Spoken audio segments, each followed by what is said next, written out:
अगर आप TGT English literature का एग्ज़ाम दे रहे हैं, इस बारी एग्ज़ाम जो है जहाँ तक पॉसिबल है कि होगा ही होगा, 99% चांसेस है होने के। तो अगर आप ये एग्ज़ाम दे रहे हैं तो प्रीवियस ईयर के क्वेश्चंस ज़रूर पढ़िएगा, क्योंकि टीजीटी में और पीजीटी में जो क्वेश्चन पिछले साल के हैं, पहले एग्ज़ाम्स में आए हुए हैं, वो कई बार रिपीट हो चुके हैं। तो इसलिए प्रीवियस ईयर के क्वेश्चन इंपॉर्टेंट है। यहाँ पर 2004 और 2005 और 2003 के क्वेश्चंस को देख लेते हैं, जो टीजीटी के 2004 और 2005 और 2003 के एग्ज़ाम पेपर में आए थे। सिंपल नोट्स की तरह इन्हें देखते हैं। If you like please comment. The true commencement of Wordsworth poetic career was from. जो वास्तविक कमेंसमेंट था वर्ड्सवर्थ का, कि जहाँ से उनका एक करियर, एक अच्छा करियर स्टार्ट हुआ, तो वो माना जाता है 1797 से 1798 में। 1797 1798 जो the true commencement of William Wordsworth के पोइटिक करियर का था। Wordsworth lived for 50 years among the. Wordsworth रहे 50 वर्ष तक। कहाँ, मतलब किस तरह के उसमें? कम्बरलैंड डेल्समैन। विलियम वर्ड्सवर्थ का जो जन्म है अप्रैल 7 1770 को हुआ था कोकरमाउथ, कम्बरलैंड, इंग्लैंड में। तो यहाँ ही lived for 50 years among the Cumberland dalesmen. One of the following is not by Wordsworth. 3-4 option होंगे, आपसे पूछा जाएगा कि कौन सा विलियम वर्ड्सवर्थ का वर्क नहीं है।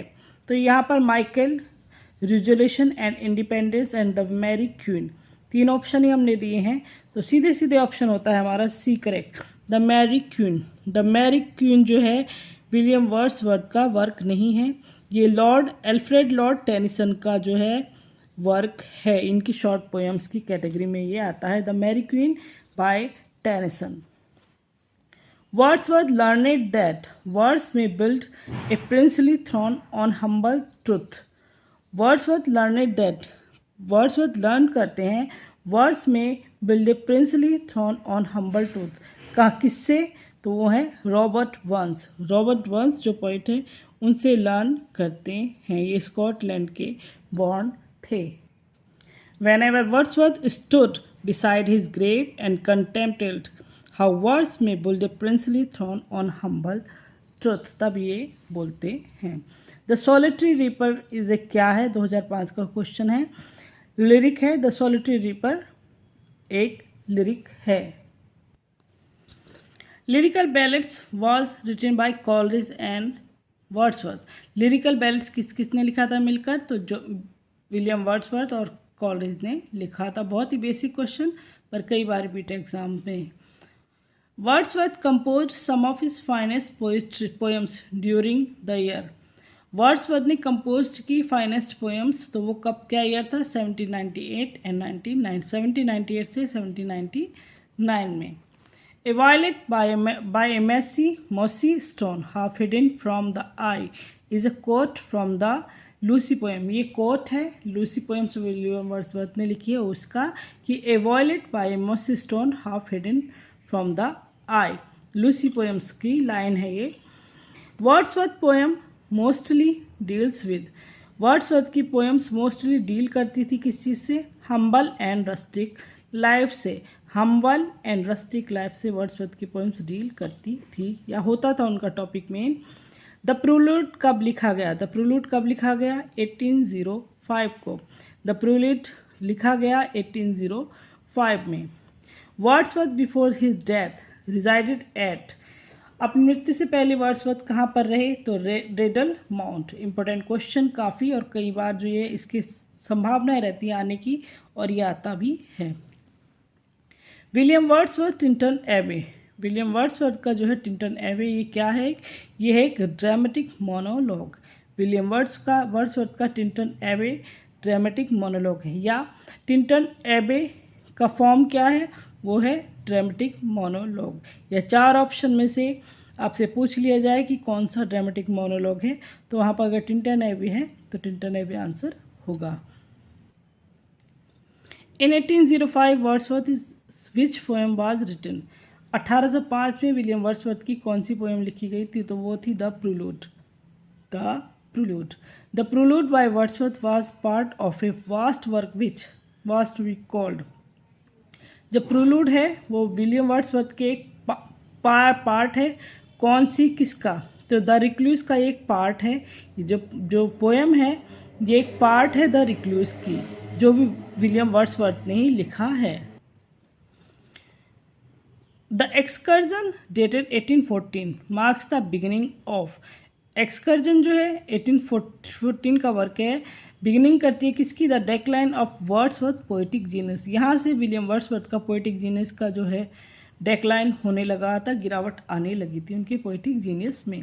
द वर्ड्स लाइन है she gave me eyes, she gave me ears and humble cares and delicate fears where in reference to. ये वह रेफरेंस टू किसके लिए कही गई है? तो डोरोथी वर्ड्सवर्थ जो बहन है विलियम वर्ड्सवर्थ की, उसके लिए कही गई है कि she gave me eye, she gave me ears. ये लाइन है डोरोथी वर्ड्सवर्थ के लिए।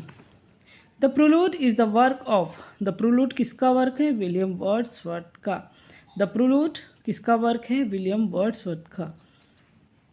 Who among the following is the interpreter of nature is many moods. तो नेचर से रिलेटेड विलियम वर्ड्सवर्थ ही अकेले जिन्होंने नेचर के लिए बहुत कुछ लिखा है, इंटरप्रेट किया है, तो William Wordsworth. Who is English romantic poet. English romantic poet कौन है? William Wordsworth. ये रोमांटिक एज मानी जाती है विलियम वर्ड्सवर्थ की। विलियम वर्ड्सवर्थ का जो टाइम पीरियड है उसे रोमांटिक एज कहा जाता है। 2003 के questions. The poet of the famous poem daffodils, बहुत इजी क्वेश्चन है। डैफोडिल्स किसकी के जो ऑथर कौन है? William Wordsworth. कितना easy question. Who is the author of lyrical ballads, again easy question. Lyrical ballads के ऑथर कौन है? William Wordsworth. Romanticism is basically a movement that reacted against various aspects. In philosophy, the Romanticists reacted against the rationale of the 18th century. तो यहाँ पर 18th century के rationalism जो दिखाया गया है 18th सेंचुरी में, क्योंकि रोमांटिक एज में जो है काफ़ी सारी चीज़ें, चाहे वो फिलॉसफी थी चाहे रोमांटिज्म थी, कई सारे एस्पेक्ट जो उभरे थे।